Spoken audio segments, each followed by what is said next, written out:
Now I asked this question last week, and I'm glad because some of the ladies wasn't on here on this panel last week, and I kind of asked this question on King Talk. Um, Basically the context is I feel like when we come up on these panels and we talk, it's nice to kind of gain a level of trust with, what I mean, with our audience and things like that, right? So I asked the ladies last week, do you feel like you are an accurate representation of the everyday woman? And then I asked the men on King Talk, do you feel like you are an accurate representation of men on of the everyday man? The reason why I asked that is because if we want to be able to speak, what I mean, it's kind of hard to come up here and talk about our experiences and things like that, or speak for their experiences if we don't feel like we may identify with them. So, what do y'all think about that? Well, first, if you can answer the question, and then give me your thoughts. All right, so we're gonna go around. We're gonna start with you, Jasmine, if that's all right. I was actually going to pose it back to Sweeney and ask him, like, so when you answered it on the last podcast for the Everyday Man, did you say yes or no? And how did y'all describe the Everyday Man? Um, I Everybody else said no. Oh, okay. I was the only one that said yes. Why did you say yes? What do you feel like the average man is? Because I personally do not feel like I'm unique. Is if it, and where I got that thought from. Have you ever sat there and thought about, man, you thought you came up with this great idea, and then you go online and you Google it and you find out this thing has been thought up 1,000,001 times? That was kind of like my wake up call. And I realized that, hey, if I feel this way, I wonder how many millions of other men feel this way. And I feel like I come from the same, space that a lot of black men, specifically black men, come from.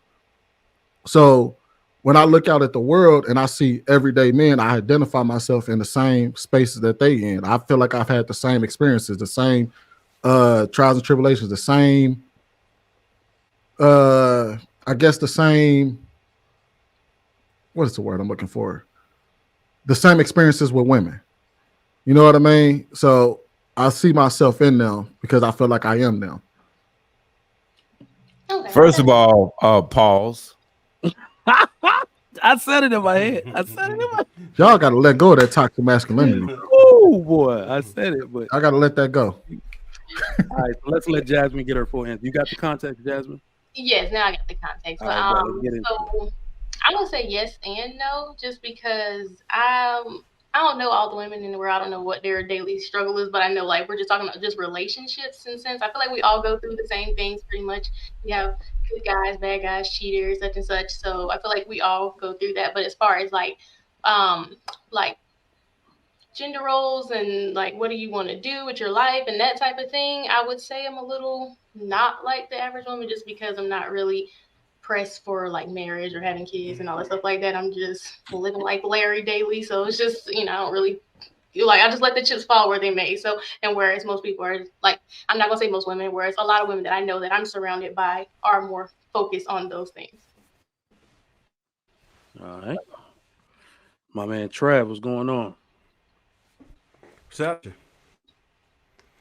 All right, y'all want the you're men's up. answer or just the just all right. Yeah. Yeah, well, like I was saying the other day on King Talk, I think it's a little bit different in our position because I mean I talk to many men from all walks of life, right? A lot of people are having this similar struggles, right? Like Jasmine said, but everybody deals with it differently, right? I feel like there's more people who are having trouble with relationships than are not, right? So I think that the lens that we see it from is a little bit different because if you just talk to some of these men and see like some of the issues that they're having, a lot of people, especially the youth, they're having problems just dealing with women in general, right? They don't. Some people don't know how to talk to women or approach women or deal with conflicts. Their conflict resolution skills are low. And not everybody, but a good amount of people are having problems, right? It's a communication barrier between us. So it's difficult, right? And I get a lot of DMs all the time just asking me what to do. And I'm like, damn, what might seem like it's easy for me, I understand that it's not for everybody, right? We're all going to have different perspectives, but there's a lot of people who are having a lot of trouble. And what really makes a difference is us getting out here in front of everyone and doing it. So we're looking at it from a completely different lens on that point, right? Because most people are not going to do that. That's why I say we don't necessarily represent the everyday person. Like our struggles, we'll have our own struggles, but it's going to be different. All right. MLG. So first, my question is, does an everyday guy eat ass? Oh shit. Here we go. I'm okay. Jasmine said no. So No, I no. so That's a strong no. so I may not be the everyday guy, but to be real though, I don't think the everyday guy is the same as who I used to be or who I am now. So I can't really say that I am, because a lot of modern men, just like right now, right? Everybody are experiencing layoffs, rent, and interest rates are like through the roof. People are losing their cars and homeless or whatever.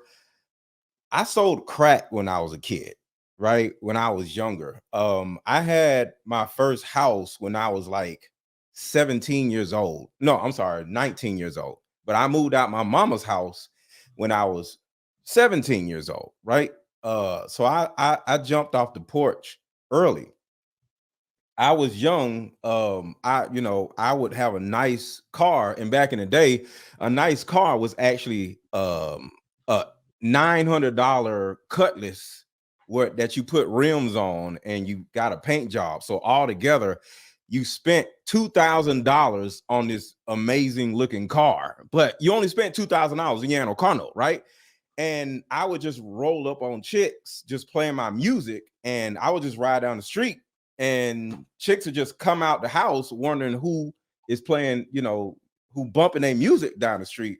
And I would just, grab chicks like that. So I don't think the average modern man lived like that. I think the average modern man still either lives with his mama or didn't jump off the porch until he was like 25 or something. I don't think the average man has the gumption and the drive and the ambition that I have now, or that I had when I was a child.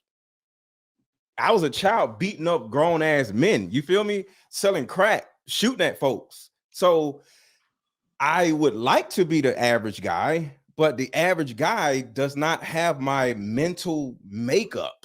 When I, talk about, y'all joke about me saying sit your ass down somewhere.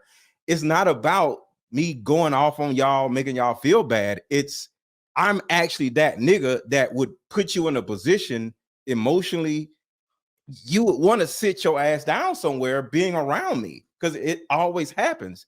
The average man runs around, what's wrong with these women? I don't do that all because right, Mr. LetGo. Come on now. Like land the Tell me fucking all this plane, goddamn man. grandstanding. Okay. Come on, man. okay. Well, But damn, We like, asked, hold Listen. up. We asked you to answer the question that you just gave a y'all niggas ain't shit, I'm the man speech. Man, get the hell out of get here. the hell out of here. We moving along. I would like to be the average man. I act like the average man, but they don't have Land the damn makeup plane. that I have. God damn. I don't know. And then you started the whole thing off with I eat ass. You on pause for like 20 minutes, bro. And I eat ass.